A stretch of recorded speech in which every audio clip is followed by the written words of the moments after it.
2015년 BBC가 방송한 인도의 딸이라는 다큐멘터리에서 니르바의 사건의 범인 중 한 명인 사형수 무케시 싱의 인터뷰가 공개됩니다. 이 인터뷰는 일반적인 인도 남성들의 인식을 보여주며 논란이 되었죠. 여성의 몫은 집안일과 살림이지 밤에 부적절한 옷을 입고 디스코나 바를 돌아다니는 것이 아니다. 여성은 남성보다 성범죄에 더 책임이 있다. 정숙한 여성들은 밤 9시에 밖을 돌아다니지 않는다. 몹쓸 짓을 당할 때 그녀가 저항하지 않고 가만히 있었다면 일이 끝난 후 그녀는 놔두고 남자친구만 때렸을 것이다. 전에는 행위 후 그녀들이 누군가에게 말하지 않을 거라 생각해 내버려뒀지만 앞으로는 특히 범죄자들은 그녀들을 죽일 것이다. 오늘은 공통적으로 이런 생각을 가지고 있던 인도 남성들이 벌인 파렴치한 범죄, 니르바야 사건에 대해 알아보겠습니다.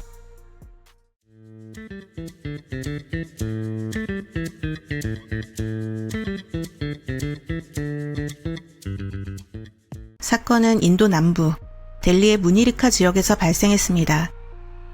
조티 싱은 인도 카스트 제도의 하위 계층에 가까운 열악한 환경에서 자란 여성입니다.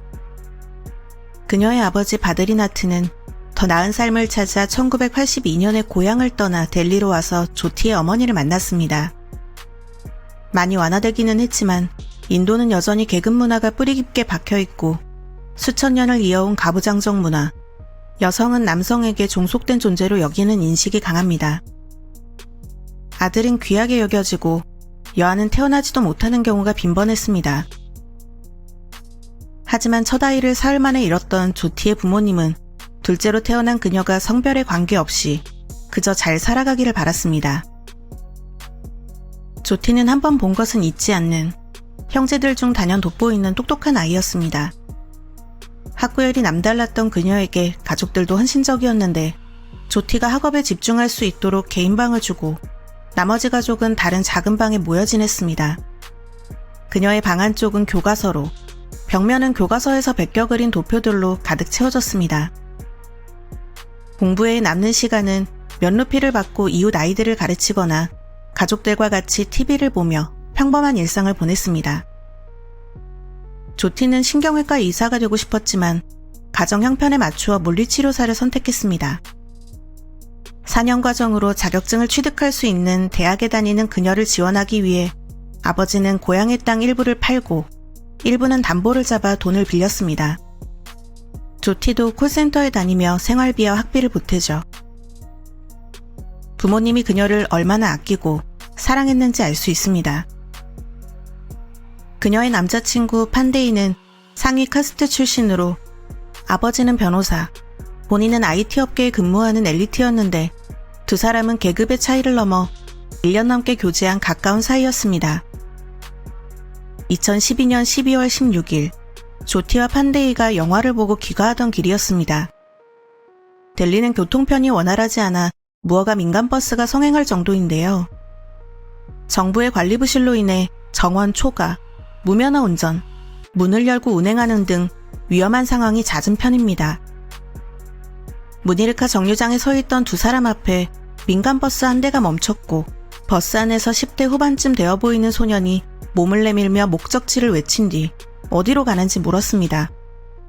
판데이는 이 버스를 타고 3km 정도 떨어진 무니르카의 다른 버스 정류장까지 이동해 그곳에서 조티를 데려다 줄 버스를 탈 생각이었습니다.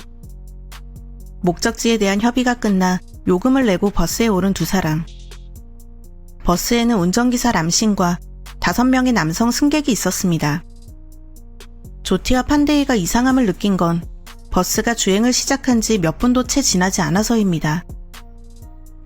버스는 사전에 협의한 방향이 아닌 다른 곳으로 이동하기 시작했고 승객으로 보였던 남성들은 늦은 시간까지 여자랑 둘이서 뭘 했냐며 시비를 걸어왔습니다.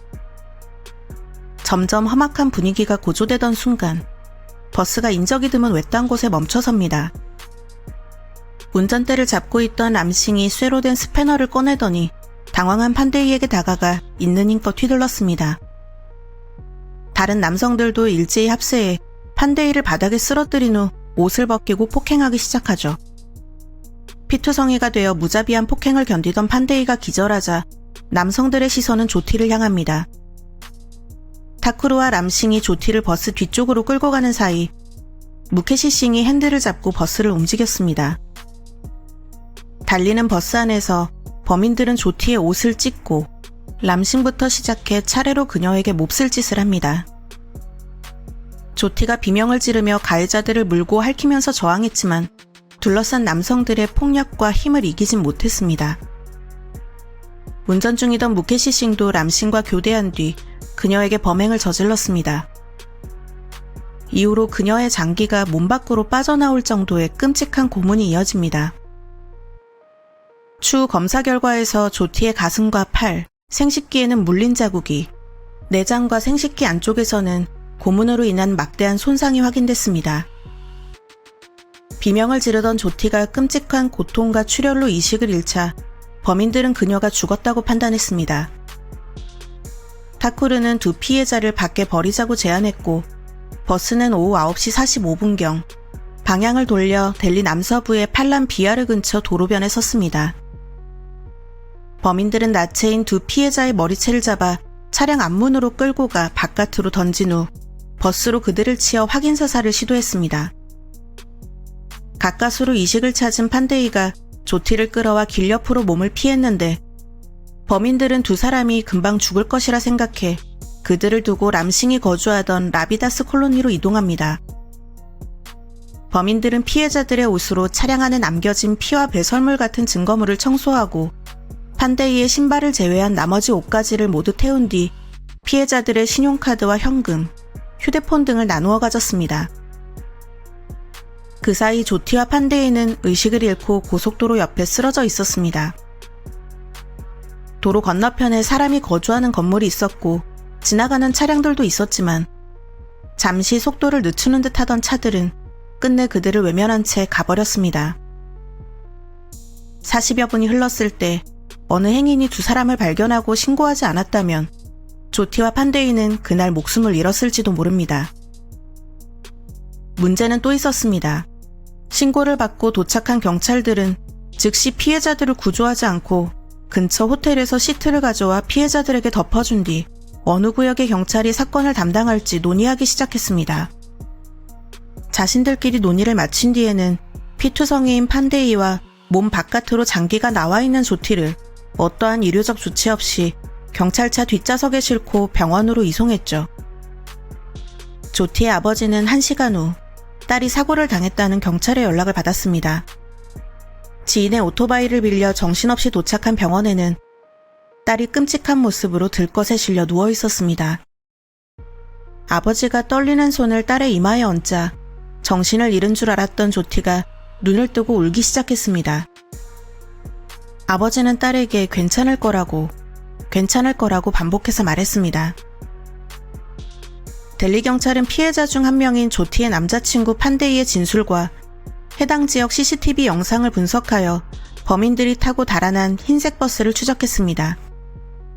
버스 소유주와 운전사 람싱의 정보를 찾아낸 후에는 라비다스 콜로니를 급습해 범행에 사용된 버스 안에서 람싱을 체포했습니다. 그의 옷과 신발에서 피해자의 혈흔이 발견되자 람싱은 빠르게 범행을 인정합니다.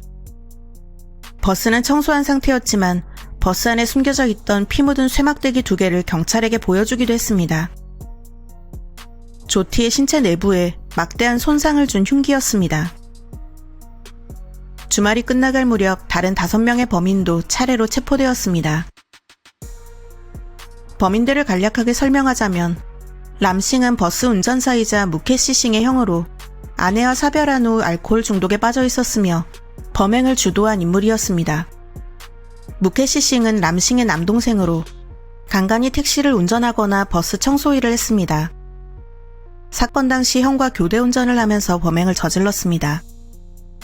악시아이 타쿠르는 버스 청소부이자 보조원으로 낮은 임금을 받는 육체노동을 하다 람싱의 버스에서 일하게 되었습니다. 조티의 몸에서 발견된 물린 자국 중 일부는 그가 남긴 것입니다.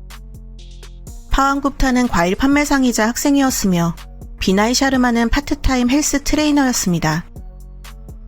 모하메드 아프로즈는 사건 당시 미성년자였기 때문에 자세한 신원은 공개되지 않았습니다. 그는 조티에게 2번 몹쓸 짓을 저질렀고 쇠막대로 그녀의 신체 내부에 심각한 상해를 입혔습니다. 범인들은 대부분이 빈민가에 거주하고 있는 가난하지만 평범한 남성들이었습니다. 6명의 범인들은 평소 알고 지내던 사이였는데 사건 당일 4명이 모여 술을 마시다 나가서 재미 좀 보자며 버스를 끌고 나선 뒤 파완구프타와 비나이 샤르마가 뒤늦게 합류한 것으로 확인됩니다. 이전에도 람싱 형제는 정기적으로 버스를 이용한 강도짓을 하면서 강탈한 돈을 매매업에 사용했죠. 범인들은 여러 버스 정류장에서 사람들을 유인했고 한 남성을 태우는 데 성공한 뒤 1,400루피를 강탈하고 내쫓았습니다. 이후에는 유인 시도가 계속 실패하자 아프로즈가 버스 계단에서 호객을 하고 나머지는 서로 떨어져 앉아 승객인 척했습니다. 그러다 조티와 판데이 커플을 만난 것입니다. 조티는 손상된 장기를 제거하는 수술을 5차례나 받아야 했는데 마지막 수술인 12월 19일에는 남아있던 장 대부분이 제거되어 생명 유지 장치에 의존해야 하는 위독한 상태였습니다.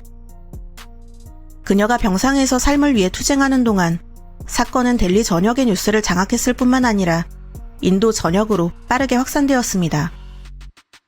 인도에서 여성에 대한 무수히 많은 성범죄는 현재 진행형으로 벌어지고 있었지만 유흥일을 하는 여성이나 도시 외곽에서 일어난 사건이 아닌 주말 저녁 도시 한복판에서 평범한 여성인 조티에게 벌어진 범죄는 나의 어머니, 아내, 딸에게 일어날 수 있었던 범죄라는 인식을 갖게 했습니다. 2015년 조티 싱의 부모님이 딸의 이름을 공개하기 전까지 언론에서는 조티를 델리의 딸 또는 두려움 없는 자를 뜻하는 힌디어인 니르바야라고 부르며 가해자들에게 맞서 싸운 그녀의 용기와 불굴의 정신을 칭송했습니다. 조티는 2012년 12월 27일에 싱가포르의 마운트 엘리자베스 병원으로 이송되었으나 뇌 손상과 폐렴 등으로 상태가 계속 악화되다가 결국 2012년 12월 29일에 사망했습니다. 람싱은 2013년 3월 11일 티아르 교도소에서 목을 맨 채 사망한 상태로 발견되었습니다. 경찰은 스스로 목숨을 끊었을 것으로 추정했으나 그의 변호사와 가족들은 다른 수감자들에게 살해당했을 것이라고 주장하며 진실 공방이 벌어지기도 했습니다. 사건 당시 17세의 미성년자였던 아프로즈는 소년법을 적용받아 최대 형량인 3년의 교화시설 복역을 선고받은 후 형량이 너무 가볍다는 언론과 대중의 비난 속에서 2015년 12월 20일에 석방되었습니다. 악시아이 타쿠르, 비나이 샤르마, 파완구프타, 무케시 싱 4명은 집단 폭행 및 살해 혐의로 사형이 확정되어 니르바야 사건 8년이 지난 2020년 3월 20일 금요일 아침 인도 뉴델리의 티아르 교도소에서 교수형에 처해졌습니다. 그들이 처음 사형 판결을 받은 지 6년 만이었고 2015년 이후 인도에서 처음으로 집행된 사형이었습니다. 사형이 집행되자 조티 싱의 부모님은 딸의 사진을 껴안고 마침내 정의를 얻었다고 말하며 눈물을 흘렸습니다. 인도 정부는 2013년 3월 새로운 성범죄법을 발표합니다. 성범죄에 대한 처벌 강화뿐만 아니라 강간의 정의를 확장하여 물리적 저항의 부재가 동의를 의미하지 않는다고 명시했으며 재범자나 피해자를 혼수 상태에 이르게 하는 범행은 사형을 선고할 수 있다는 내용이었습니다. 소년법에도 변화가 생겨 16세에서 18세 사이의 피고인이 심각한 범죄를 저질렀다면 성인과 동일한 처벌을 고려할 수 있게 되었습니다. 그러나 이러한 법적, 제도적 변화에도 불구하고 여성을 노린 성범죄는 여전합니다. 여성에게 가장 위험한 나라 1위로 인도가 선정되기도 했죠. 하루 평균 약 93건의 성범죄가 경찰에 접수되고 신고조차 되지 않은 사건은 수천 건에 이를 것으로 예상됩니다. 니르바야 사건 범인들을 변호했던 인도 사회의 엘리트층이라 할 수 있는 변호사들은 인터뷰에서 이렇게 말했습니다. 우리 사회는 딸들이 저녁 6시 30분 이후에 모르는 사람과 집 밖으로 나가는 것을 결코 허용하지 않습니다. 남자와 여자는 친구가 될 수 없습니다. 우리는 최고의 문화를 가졌지만 그 안에 여성을 위한 자리는 없습니다. 만약 제 딸이나 여동생이 혼전의 남성을 만나 자신을 불명예스럽게 만들고 체면과 품위를 잃었다면 저는 그녀를 농장으로 데려가 온 가족 앞에서 휘발유를 뿌리고 불을 지를 것입니다. 조티의 가족은 델리 당국으로부터 수도시설과 전기, 2개의 침실이 있는 새 아파트와 약 6천만 원에 달하는 보상금을 받았고 아들들은 직업을 얻었습니다. 하지만 조티는 사랑하는 가족들이 있는 집으로 돌아올 수 없게 되었습니다.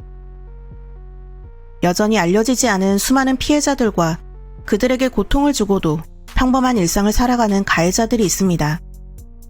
언젠가는 숨겨진 가해자들에게도 반드시 정의가 실현되기를 바라며 오늘의 레빗케이스 이만 마치겠습니다. 구독과 좋아요 꼭 부탁드립니다.